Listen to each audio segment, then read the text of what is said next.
Nikkita Brown believes she was targeted because of her race, and she is speaking out for the first time about the incident, which is now under investigation. TJ Holmes is here with more. Good morning, TJ. Driving while black, swimming while black, napping while black, working out while black, biking while black, sitting in a Starbucks while black. There's a long list of incidents in which mundane, non-threatening behavior by African Americans have led to police incidents. Well, this Chicago woman says now add to it walking your dog while black. It's an incident you're about to see that has now led to a police officer being taken off the street.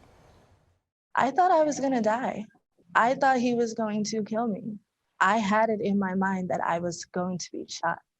Nikkita Brown describing these moments, captured on cell phone video of what she calls an unprovoked assault by a Chicago police officer. Brown is speaking publicly now for the first time about how a routine walk with her dog late one night led to this. Is this an official incident? That's fine. Now understand this. Brown begins recording as the officer gets out of his vehicle and approaches her. Please respect my space. It's Respect your COVID. space. 6 feet. Brown says the unmasked officer got closer and was aggressive from the start. This video, taken by bystanders, shows the officer following her on the beach as she says she was headed for an exit. But then she stops, turns around, and things escalate. When you see me stop and turn around, it's because this man, big man, taller than me, larger than me, is literally 5 feet away from me. I feel him on me. Why did you take your phone out? Oh, I was looking to see who I can call for help at that point. Even if somebody didn't answer, at least leave a voicemail and say, hello, hi, this is where I am. This is what's happening. If you call me in the morning and you don't reach me, I'm in jail or worse. Video shows the officer grab for her phone and things get physical. Her phone is knocked to the ground as the altercation goes on. The officer eventually gets a hold of her before the two finally separate, and then Brown walks away. She says there were other people on the beach that night, but believes she was targeted. Why did this happen? My honest answer, Black women walking after hours. I guess I look suspicious. Chicago authorities are now investigating. I saw the video. I was quite disturbed by what I saw. The case has been handed over to COPA, the Civilian Office of Police Accountability, a civilian-led oversight agency within the Chicago Police Department. In a statement, COPA Interim Chief Andrea Kirsten says, "We have a responsibility to investigate allegations of police misconduct and determine if they are well-founded," adding, "If violations did occur, COPA will hold the officer accountable." This morning, that officer, who was yet to be identified publicly, has been placed on desk duty. But Brown's attorney, Keenan J. Salter, says that's not enough. This officer should never be placed in a position of trust in the city of Chicago again. This experience, the trauma, is something that I never want to happen to anybody else. Brown says she's grateful she was able to, in her words, survive the encounter and not become the next hashtag. I hope it's not going to be a say her name type of situation because I'm another person that was, shot and killed by a cop, and that, it's going to be written off as I'm this bad person that resisted arrest.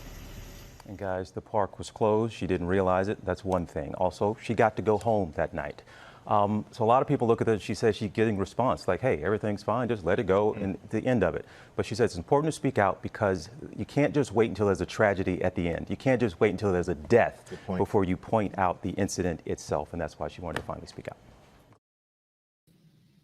Hey, everybody. They're not wrong. Before I bring on my co-host tonight, I want to share something really quickly. The alternate viewpoint coming, this was stated a long time ago by renowned Sheriff David Clarke. I think we all know David Clarke. Sheriff David Clarke says it's not the police who need to be retrained, it's the public.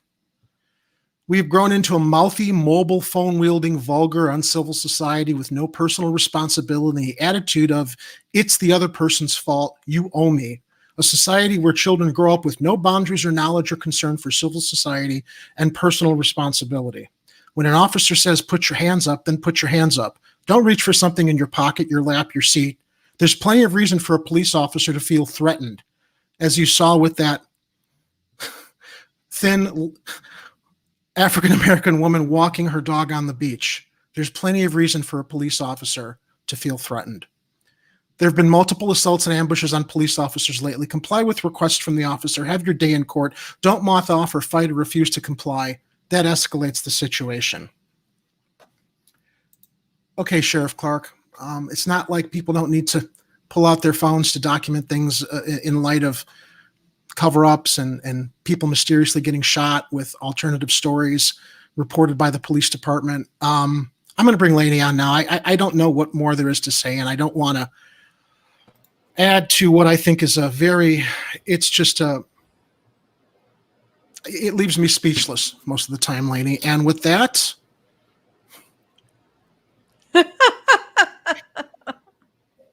seriously, I don't know if you want to add anything to it, but I wanted to do a follow-up on that story because we reported on it last week, and Nikkita was very brave to come forward while the police officer who literally assaulted her on the beach has not yet been identified and is unwilling to come forward and explain why he felt it was necessary to escalate the situation and intimidate and I think assault Miss Brown.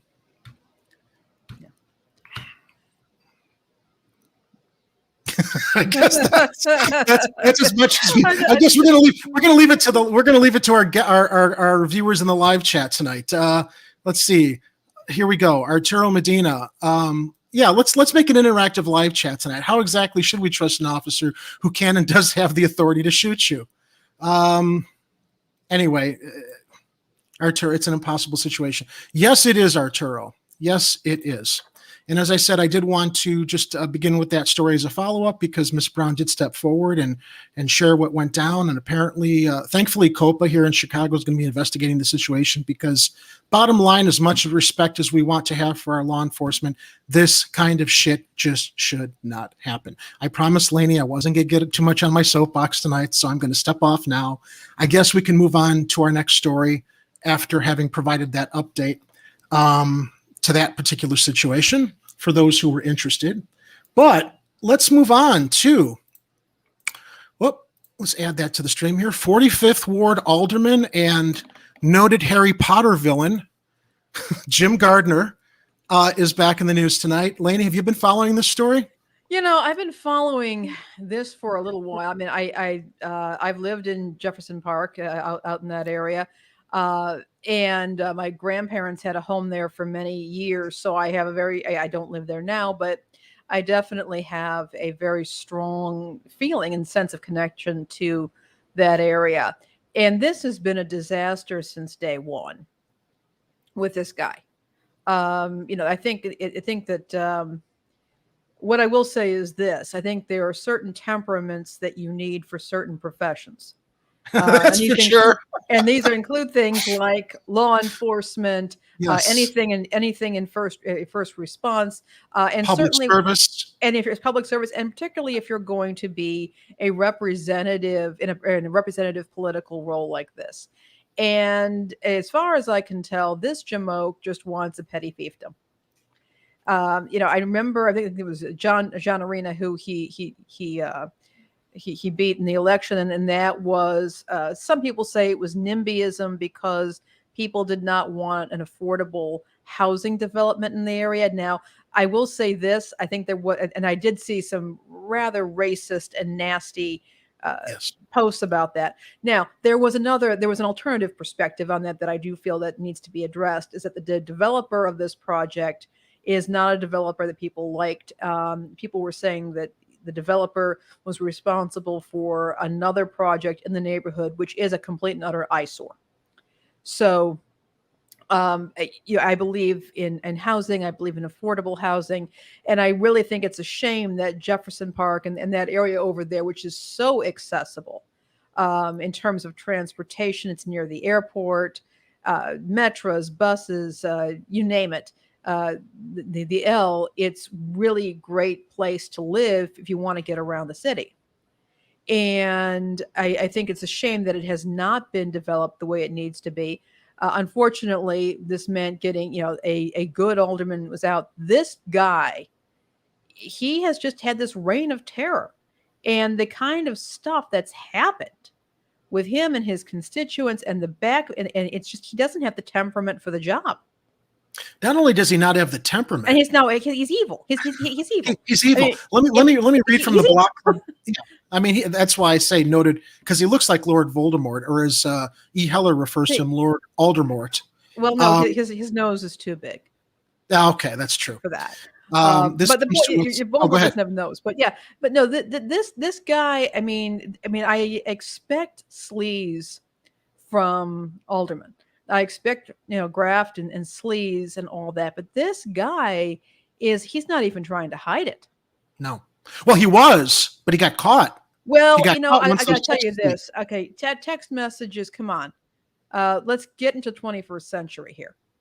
He knew what he was doing. Did anybody know? Did anybody know that this was what he was like until somebody leaked those texts to show how he was behaving behind the scenes? I know that there had been that he had some kind of a conflict with a previous partner of his, and I think there was restraining orders, and he had that hanging over him.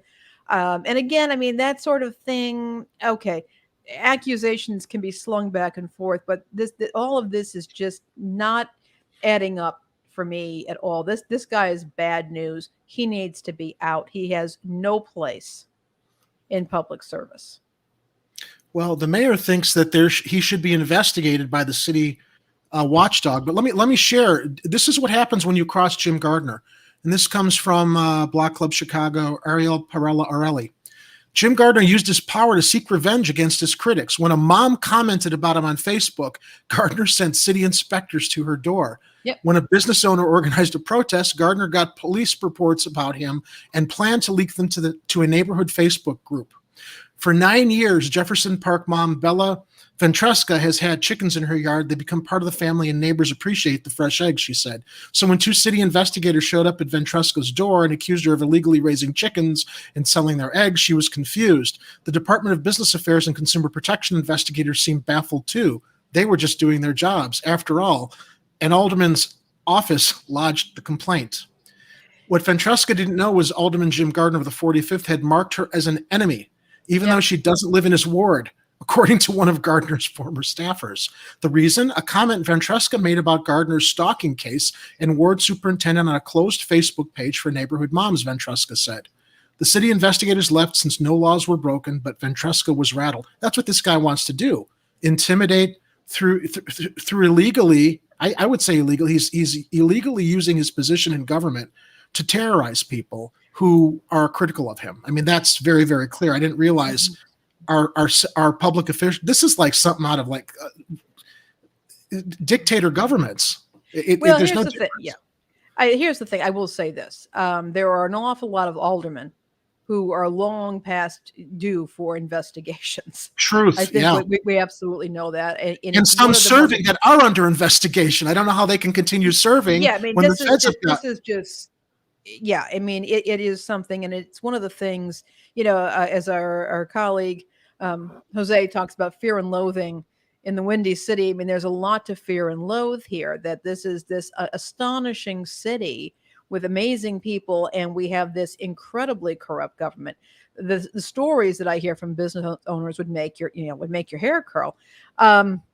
There was also another incident in which a woman who was having an ongoing feud with one of Gardiner's constituents, who was a political opponent of his.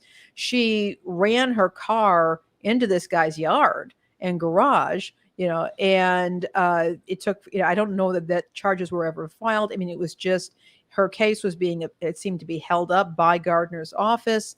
But and apparently there's a lot of toxicity in that community back and forth, but this cannot be allowed to happen. This guy, fine, investigate him, but he needs to be out.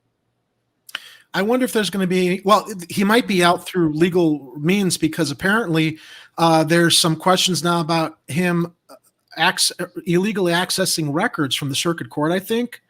Yep. Yeah, so I mean, and Lightfoot said her office is organizing Friday to recommend Gardiner's actions be investigated by a top city watchdog. Now I'm trying to find the information. Here it is. A watchdog for the county's clerk of the circuit court's office is looking into whether Gardiner used his authority to improperly access 23-year-old court records belonging to a Portage Park business owner who dared to question him publicly. Lightfoot said she spoke to Gardiner, who was married to one of the mayor's former aides, more than a week ago about his behavior when the scandals focused on disparaging conduct and comments about women. She told him the words attributed to him were absolutely unacceptable. Now that more reports have shown Gardiner also tried to withhold services from residents and to punish critics, a full investigation needs to be done. Look, the moment that they prove that this guy illegally accessed those court records, done, out, charge him. This guy is throw him in not jail. Yeah, this guy is a thug. And, when I compare his actions to the actions of my own alderman, Ald Vasquez, who I disagree with politically and socially in many ways. But one of the things I'll point out about my alderman is when he first got into office, there was a lot going on with Fight for 15. $15 minimum wage, right. And some representatives of a couple of franchises and business owners came to visit him and to discuss their position. And he said, look, I believe in, Fight for 15. I believe in this. But he said flat out, I am the alderman for this entire area. And these are my constituents, whether they agree with me or not. And I had an obligation to meet with them. And, what he said is he came away from the discussion with more knowledge about his constituents, because for one thing, as he said, I didn't realize that owners of franchises are really very beholden to the franchisor, and there's a lot of control that the franchisor has over the the individual business owners, which can make some of these regulations more difficult and more onerous than we might realize. He didn't have his opinion changed, but he was, first of all, he felt he had to talk to these people because that's what he's in office for. And number two, he was able to have a better understanding of what they were up to. Now that to me is a politician. That to me, I would say, you can say statesman, but there's a sense of this is somebody who's taking their office seriously and not trying to destroy and harm your constituents or people who just happen to criticize you. This is awful. Vasquez, as much as we might disagree with him on some things, he upholds the office with dignity. This is what we expect of all of our public officials, alderpersons, law enforcement, serve with dignity. And this is all too often the problem, that too many of them think that they don't have to, because they're privileged and they're better. They're able to live by different rules than they expect the rest of us to. And that's the hypocrisy, I think, that always drives a lot of my outrage when we talk about these things on the channel. And a lot of people ask, well, what are the solutions? Don't look at me. I don't know what the solutions are. We vote. We expose these stories. We talk about these stories so that more people know what's going on. You want to know how to change things? Look in the mirror. Look to each other. There's only so much we can do here, sharing stories on Chicago Corner. There were some comments in some of the sub clips this week. We're on here complaining about a lot of this stuff. And someone said, well, what are the solutions? I said, well, in particular to the story that we reported on regarding the traffic cameras, what is the solution? Well, there's a representative that's trying to pass a bill that's been sitting downstate since March. We've got the Citizens to Abolish Red Light Cameras under Mark Wallace trying to, shake the cages and bring attention to this. I actually wrote an email to that representative tonight to see if she'd come on the show and talk more about what can we do to get a bill like that passed? Because as people in the live chat, or I'm sorry, in the comments mentioned, we do want to figure out how to make change. But we rely on our elected representatives. We rely on talking about these things here to, like I said, rattle the cages. And, there are no easy answers, but, we just can't be silent about it. And we don't want to come on here, like we're complaining all the time. But when there's a lot that's broken and elections are supposed to fix these things and they're not, and people who are, taking activist actions are doing things and it's not changing anything, I don't know what the answer is. But well, hey, I think I would point to something here, and there is that issue when you're voting for somebody. You can look at issues, of course, but you also have to look at character. Yes. And I think what we're seeing, and when we're comparing two aldermen here, we're looking at different characters. Yeah. And what is this person's track record of interpersonal relationships? What is this person's track record with his or her neighbors? How does this individual deport him or her themselves? If you've got I would add, somebody Laney, that's the media's job to report on that stuff before the elections. I didn't know. I mean, this is the first that Gardner's coming to my attention because of this absolutely outrageous behavior. But with stories about him preceding his appointment, yeah, wasn't the media all over this stuff to show that character ahead of time? I don't know. Yeah.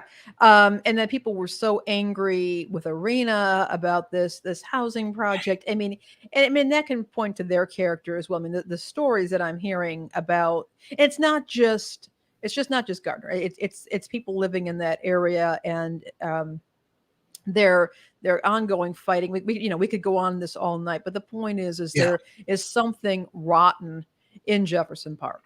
Yep. And Well, that's what I'm rotten, going to say.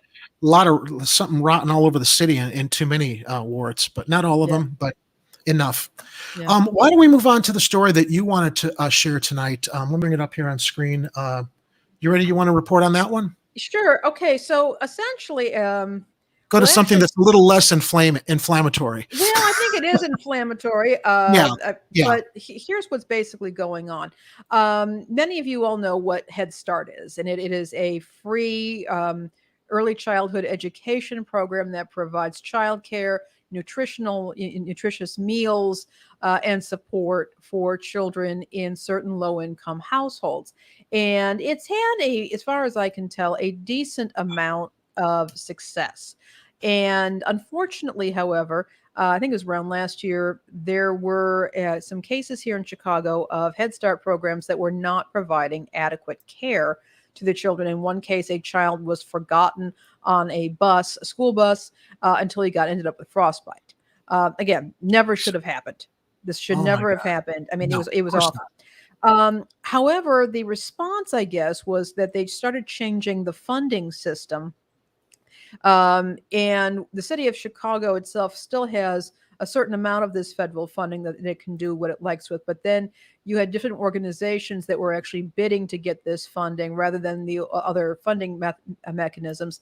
The idea behind these changes was to create additional accountability. But what's practically happened is that several organizations with high marks, excellent reputations, have lost their funding for Head Start, and they're going to, in some cases, they will not be able to offer the program at all. There's one program in Albany Park where our 99 Perspective studio used to be. That is, it's a very diverse, very multicultural community, and they had interpreters. Excuse me. Bless you. Thank you. Cat over here. Sometimes a little. Oh, people were asking in the live chat where your cat is since mine made an appearance. He is here. He's actually here at my side, but he is. Okay. You may have seen his. There he is. His tail earlier, but he's that's my Ned. But essentially, like this one center, which is going to have to cut its Head Start program entirely. They have Korean and Spanish interpreters in every classroom. So these are communities that are very vulnerable. And so Head Start is quite important. It's become even more important because, first of all, we have a crisis of childcare. We've already had a childcare issue in this country. But now with what's going on with the global health emergency, and people are being expected to go back to work, and some mothers are saying, and parents are saying, we can't go back to work because we have to offer childcare. We have to take care of our kids. And a lot of daycare centers closed down during the lockdowns because they didn't have any clients. So that happens. Now we've got a childcare issue. We've also, in my opinion, have a very serious childhood education problem in this country because a lot of kids, they were taken out of school, the lockdowns. They had teachers who were not prepared to teach online. That we've got right now schools that are closing down and quarantining as soon as they get a case of COVID in the classroom or in the school. So we have a whole group of kids now that are educationally vulnerable. And as I've often said, this is one of those situations. This is a situation where this is a bill that's going to come due in 10 years when you have whole groups of children who may have just dropped out and fallen through the cracks, never returned to school and are now adults trying to enter the workforce. And so these Head Start programs are absolutely critical. But because of this this change in funding, these programs are not getting the funding that they need. And apparently a lot of activists, delegates, some of the school owners themselves, the school managers themselves are saying, look, this is not a transparent process. We don't understand why we're not getting this support. Some are considering going to private donors, but that's its own set of problems, because according to individuals who are involved with not-for-profit and donations, a lot of these major foundations, first of all, cannot give the level of support that the government can. And number two, they don't want to be doing that because once private donors take over what they believe is a government function, then the government can just be derelict in its duty and not give the support and withdraw the support entirely, leaving it to the whims of private donors. So I think this is very serious, and it has to be taken in context. This is not just about Head Start funding right now. This is in a context where I believe we're looking at a major educational crisis in this country, and we're not going to see the effects as clearly for a while, because these kids have to become adults first. And So we're going to see what happens. if I'm understanding it correctly, the funding is going to be cut it's not going to be it's not going to meet the same funding that it had because we didn't meet up to certain the city didn't meet certain standards. I believe my understanding of what has happened is that there was a process for giving funding to Head Start programs because of some bad actors. Got it. That's what I thought. That process was changed. But everybody suffers then because the funding gets cut. And some places were able to get the funding, but other organizations that have had an excellent track record got their funding cut. And this, with no explanation, there's not a lot of transparency as to how any of this happened. And they want this resolved. In the meantime, we've got kids who can't wait. We have kids and families that cannot wait. And in some cases, these local Head Start programs, they're in communities, and we know what Chicago is like. We are a city of neighborhoods, and these neighborhoods have their own cultures. They have linguistic differences, religious and cultural differences. And so even if the kids are able to get a spot at another Head Start, it may not be close to home. It may not be near or around neighbors and friends. And that other Head Start program may not have the cultural or linguistic resources that a program that is rooted in a community might have. And I think that that's very significant. Well, it looks like the mayor is petitioning the federal government. So I guess this is going to happen at the end of September. There's some time here to see what happens. But yeah, it's very irresponsible for all the reasons that you stated with these neighborhoods, that these kids are going to suffer because of it. And I think another fear that people have, again, is, okay, if you're going to go to private donors for this, because I can understand that impulse, but first of all, the private donors are not going to be able necessarily to make up the kind of support that you're going to get from the feds. But the other issue here is that there's that real risk of this just being one more responsibility that gets placed in the private sector, which is where you're going to have a lot more kids falling through the cracks, because that's going to be up to the private donors at that point. Yeah. Well, I guess this is going to be another wait and see situation as far as what happens as the city petitions the federal government to take a second look at this and hopefully not impact these kids who are going to be most at risk. Yeah. So moving on to our next story, we're going to have a battle of the memes real quickly. This was my meme. Chicago Park District removes life rings from beaches and relocates them to Amazon lockers. And this is E. Heller's meme. Well, is it going over? Oh, here we go. Danger, no swimming or diving. Our lawyer told us that it's too dangerous to provide a life ring. So this is to update everybody on a story that we also covered, the life ring situation along the beach here in Chicago. Ed brought this to my attention. It's a great tweet from Ed Russo. Ed Heller brought me the attention of Ed Russo here on Twitter.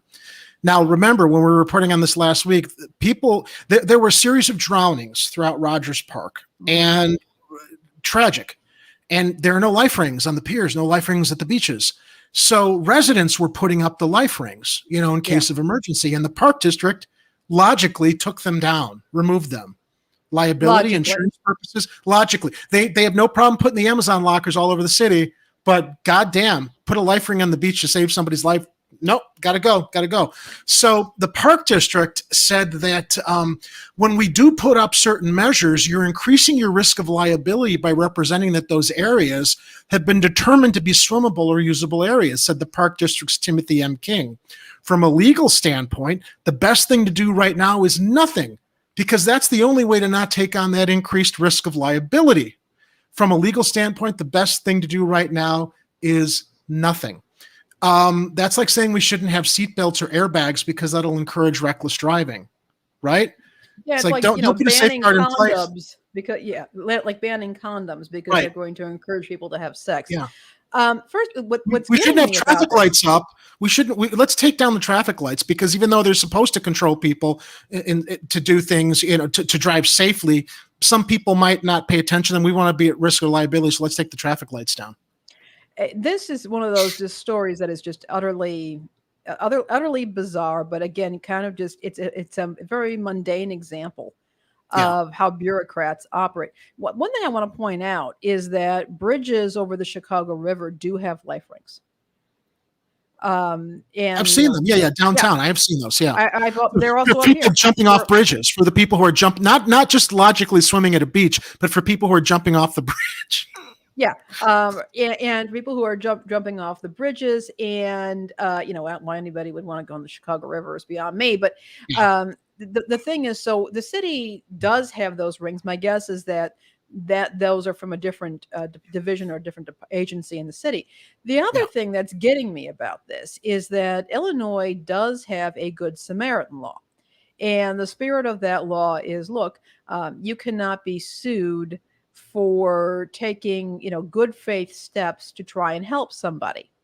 And the thing is here, I don't know that a city government would necessarily come under a Good Samaritan law, but I think there's a principle here that could be, if there had to be some legislation, it could happen that would basically say, look, a simple preventative.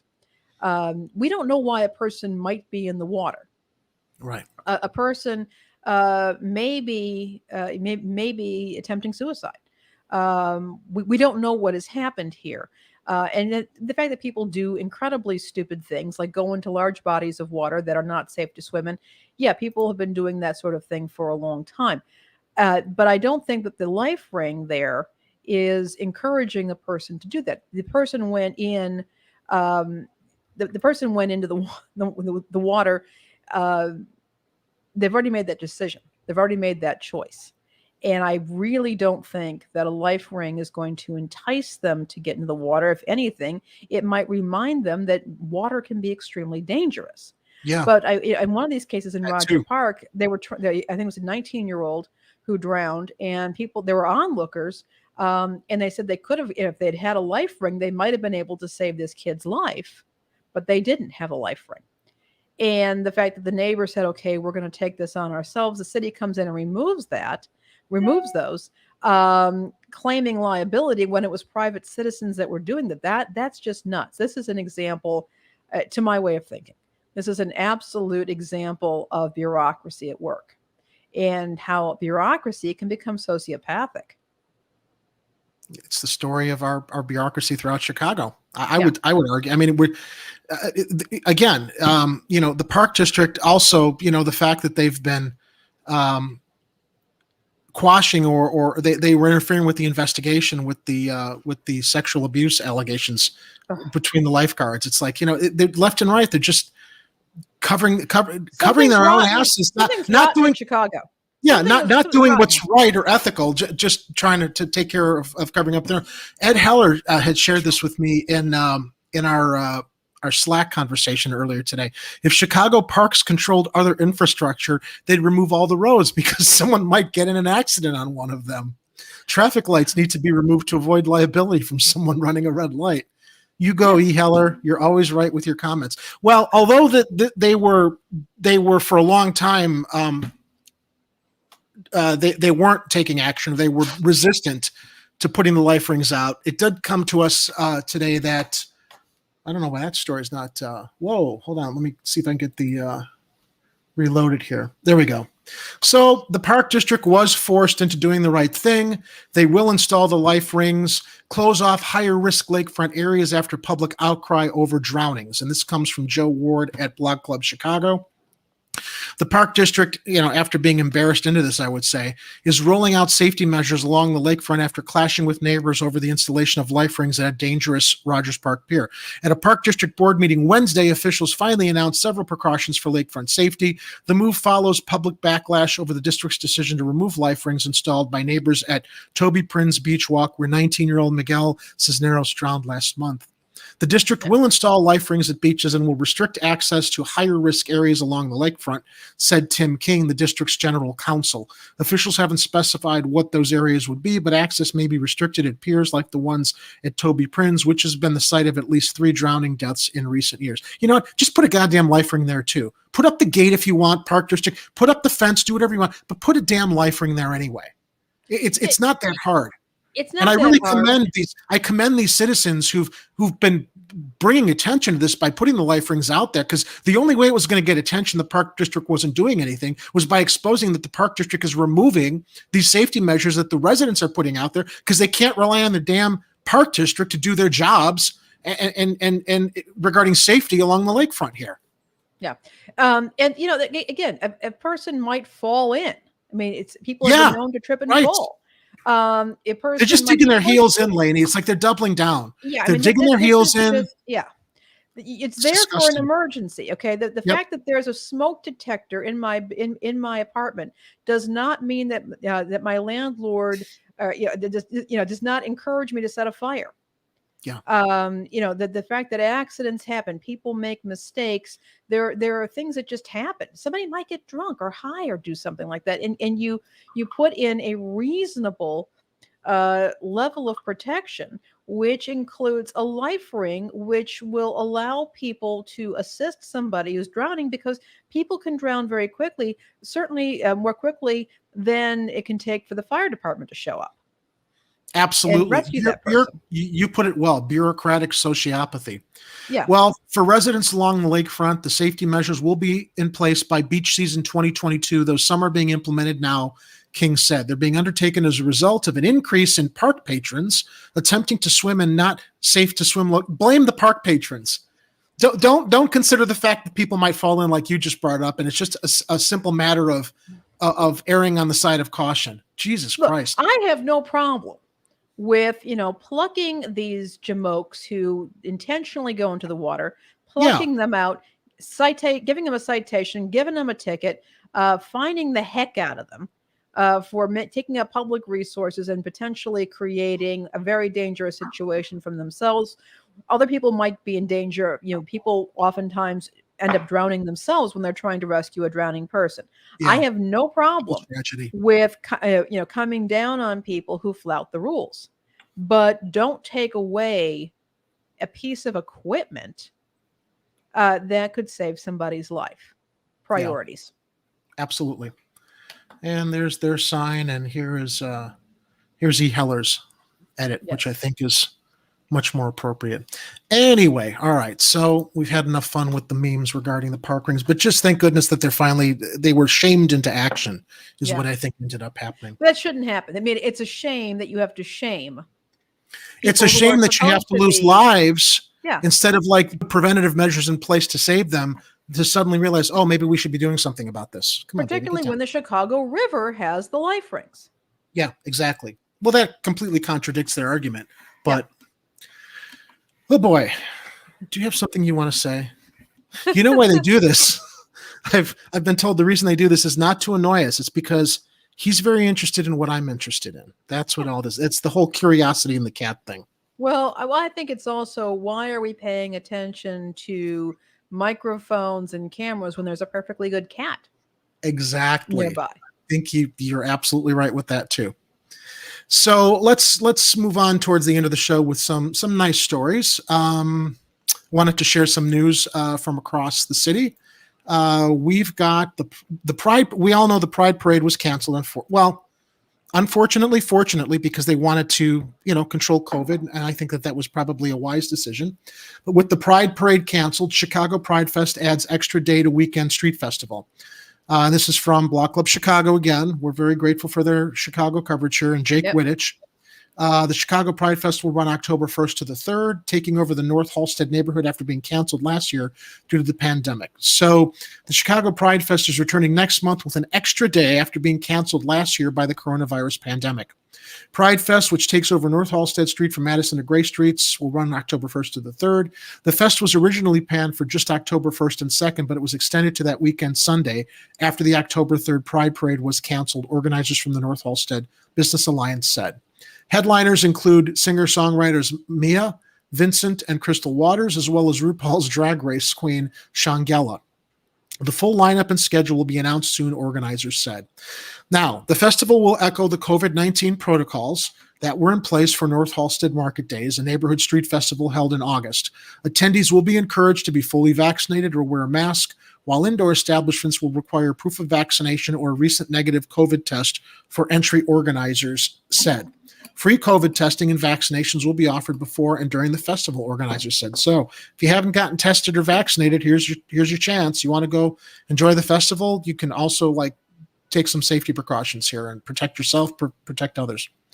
We're more excited than ever that the vaccinations have enabled the return of outdoor events this year, which will allow our community to celebrate together in person, said North Halsted Business Alliance President Ramesh Ariyanayakayam.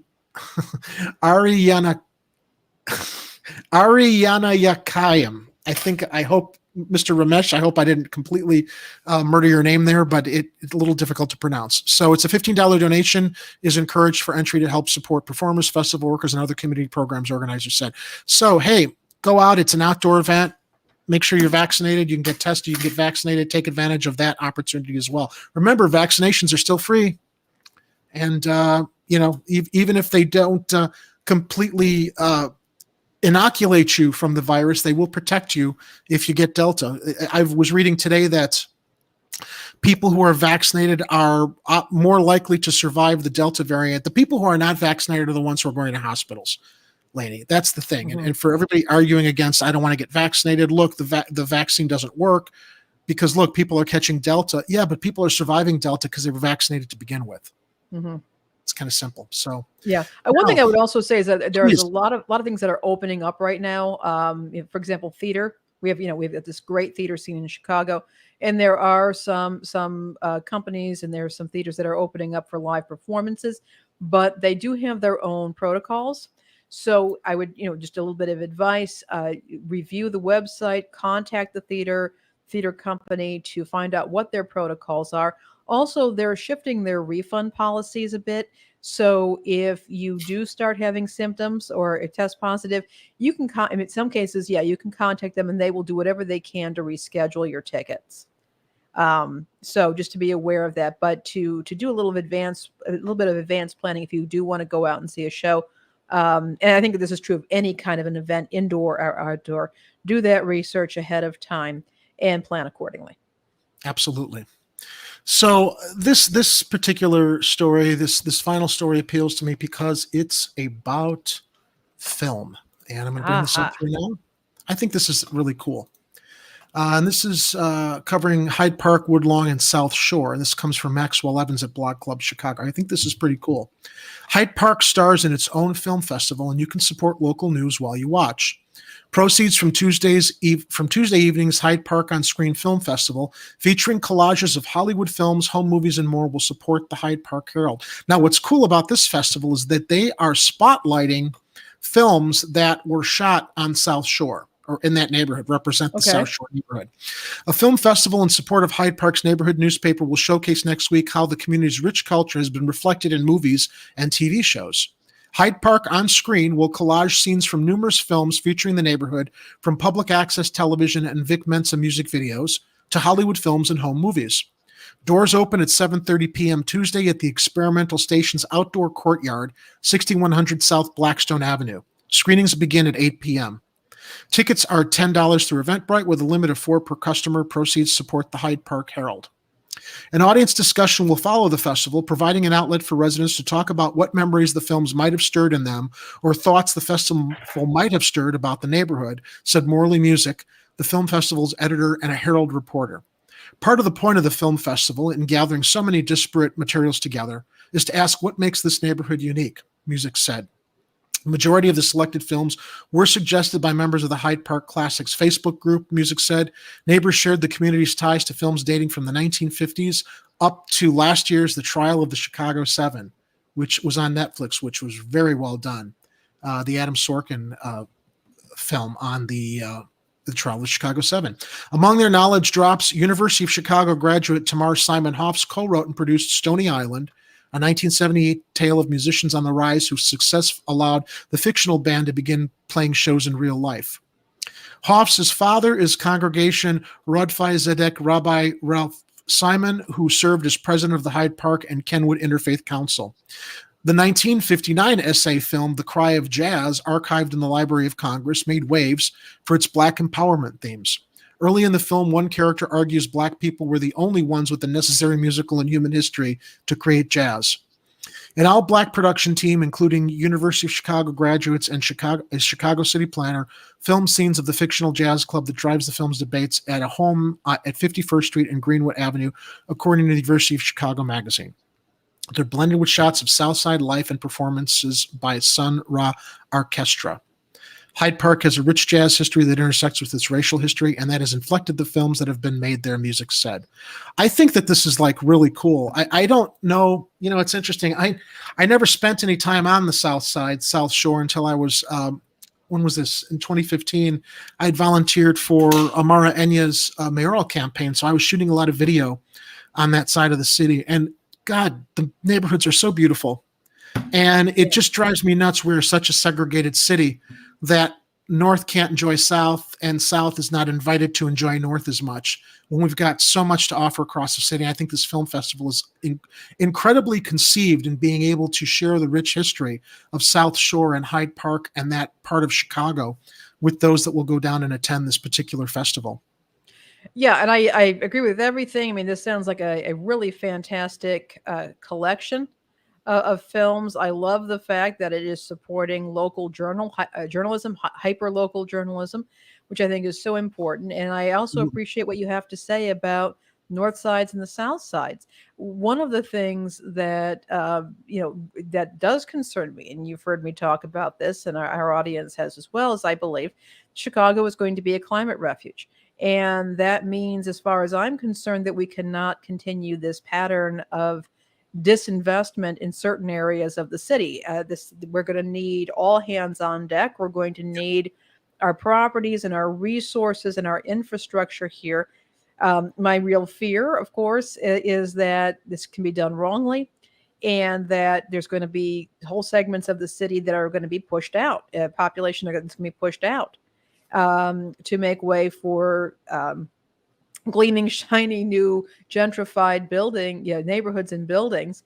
And that does really concern me. But I would like to see this done right so that we really invest in the entire city, make this place it's going to be livable as we continue to experience major shifts in climate, in weather, in our social mores, as well as our population. Speaking of all hands on deck, I can tell you someone who's definitely leading the charge to that kind of change. We featured him this past Tuesday on our Chicago Corner program, Jamal Green, and his home mortgage ownership initiative. So if our viewers haven't had a chance to see the Tuesday show, we actually covered his My Turn to Own presentation that was downtown 2 weeks ago. We decided to just present the whole event because I thought it was very, very informative. I didn't know what to expect when I went there. Yeah. But as we were filming it, I'm like, no, this is something that for those who haven't been able to attend it, they should be able to see the whole presentation. And basically, he has launched an initiative to help people fix their credit, understand their credit, and figure out how to get into mortgages that are non-predatory, that people can afford, to allow for first-time home ownership. And this completely speaks to what you're talking about with our segregated city and trying to offer more opportunities to people, as this is going to be a climate change refuge. Yeah.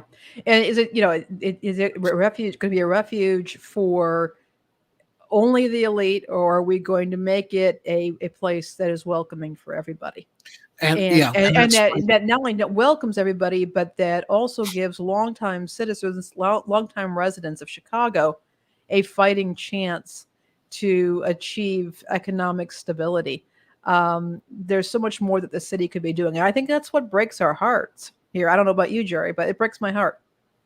Where do you think all my outrage comes? The bureaucracy that throttles a city that has so much.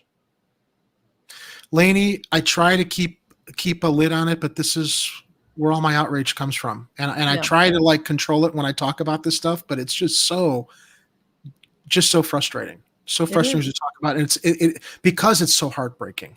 That's exactly what it is we're searching for answers. But once again, check out this festival. I think it's very exciting. When I talk about films that are made in Chicago with people, we normally think of the Blues Brothers. We think of Ferris Bueller's Day Off. We think of About Last Night. A lot of great movies made here in Chicago, but I think that this South Side Hyde Park Film Festival is going to be extraordinary. So I would really encourage people that can. I'm going to see if I can get down there and attend it, because I'm very interested in maybe discovering some films I didn't know about that were filmed here in Chicago. And speaking of films in Chicago also, I just thought about this. I'll be covering it probably at the end of this month, but I want to give people a quick little heads up and a shout out to a friend of mine, Erica Malden, who is producing the Chicago 48-Hour Film Festival, which is a filmmaking competition here in Chicago. I was actually the city producer for 5 years until I kind of got burned out from it. And I referred Erica to the event organizers. This is a worldwide filmmaking competition, but filmmakers from all across the city compete to make a 3 to 8 minute movie, and they are screened and there are awards given. And these films are produced by experienced or first-time filmmakers all across the city. It's a really fun event. And I was just reminded about this as we were talking about this other film festival. I got to get Erica on the show, see if I can bring her on next Friday. That'd be fantastic. Because it's going to be, the competition takes place October 1st, and filmmakers can still sign up for it. But ultimately, if you're not a filmmaker, you'll also be able to enjoy the screenings that will showcase the work of our emerging filmmakers here in Chicago. So keep an eye open for that. I know we're all excited to get into this new studio that Daniel and Kit have been working on as we've been broadcasting from our homes this past week. But you had a chance to go by the studio, yes? I absolutely did, and it was fantastic. I was there with my podcasting partner, Chip. Chip and I do a wine podcast called No Chalice Required, and we are in the process of transitioning from an audio podcast to a video show, which is going to be produced in 99 Perspectives studio. And 99 Perspectives, of course, is the parent company of Hardlands Media, Chicago Corners, Chicago Reacts, and it's really quite exciting. But this studio is unbelievable. I'm going to go see it tomorrow. Daniel invited me to come by. I'm going to be downtown for something else, so I'm going to swing by there. I'm getting excited about this radio show we're going to do. The radio station, dude. Well, we have a radio station, but the show that I'm going to help you with. Yes, and you're going to help me with that. But we're also working on this fantastic station. World Perspectives. We have a name, World Perspectives Radio Chicago. It will be an internet radio station at first, but the goal is to eventually transition to a genuine terrestrial radio station. We'll, of course, continue to have an internet stream. But one of our goals here, in fact, the original goal for 99 Perspectives, Hardlands Media, we started out as a project called Radio in Chicago. We were going to work to buy or start a radio station, and everything started morphing in different directions. But now we're making that swing back, in part because of the fact that radio remains one of the most accessible media options out there. A $10 radio will get you news and information in a confidential way, which is kind of nifty. But we're really excited about this station. Jerry and I and E. Heller have been hard at work with our plans. There's going to be a podcasting/radio studio in our new studio. I've been in there, and it will allow for us to be doing some broadcasts and interviews right there at the studio, although I expect that a lot of our work will be done from our homes as well. It will also allow other podcasters, people who want to produce their own radio or podcasting shows, they can rent that space as well. So it's an exciting time. It's going to be a media co-op. And audience, everybody, to our viewers, you have no idea how much time we spent to get to that name. World Perspective Radio Chicago. WPCR.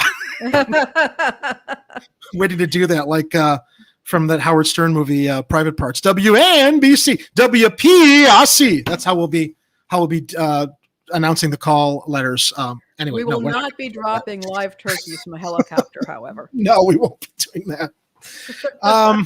Anyway, so is there anything else you want to share with the audience before we bring the show to a close tonight? I think we've covered it for this week, and I wish we could have more. I wish we could be a little bit more positive. It's just really distressing to see people in positions of public power, one way or another, behaving this badly and showing such flagrant indifference for other human beings. And I think that's kind of a theme that we've seen. You know what we need? The signal. Yeah, we do.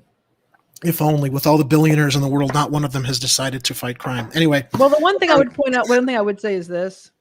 In the, DC and Marvel universes, they have superheroes and things are still pretty dystopian.